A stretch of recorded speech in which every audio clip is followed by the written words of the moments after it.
Lorsqu'on pense à un ovni, on imagine souvent des choses de science-fiction. Comme ça ou comme ça. Mais on n'imagine pas que ça puisse être un sujet sérieux. Pourtant, ce mois-ci, le New York Times a révélé qu'entre 2007 et 2012, le Pentagone a dépensé plus de 100 millions de dollars pour financer un programme secret de recherche sur les ovnis. La nouvelle en a surpris plus d'un. It sounds like the stuff of science fiction movies or tabloid journalism. Mais en réalité, cette obsession du gouvernement américain pour les ovnis est très ancienne. Elle date de 1947. Cette année-là, Kenneth Arnold, un aviateur américain, observe un essaim de 9 objets volants qu'il ne parvient pas à identifier.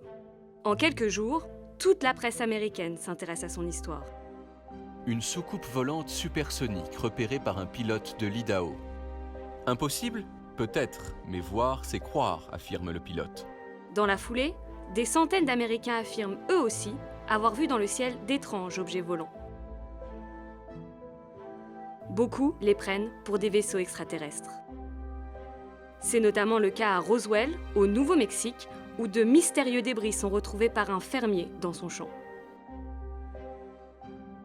En réaction à tous ces témoignages, l'armée américaine décide de lancer une grande étude scientifique sur les ovnis. L'un des enjeux est de trouver une explication à leur apparition. Et le résultat est concluant.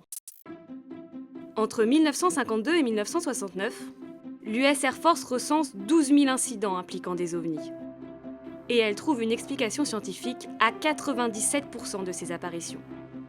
Pourtant, la possibilité que les ovnis soient la manifestation de menaces extraterrestres continue de faire son chemin.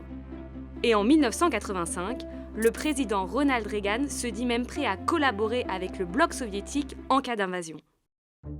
Ce mois-ci, suite aux révélations du New York Times, le Pentagone a affirmé qu'il n'enquêtait plus sur les ovnis.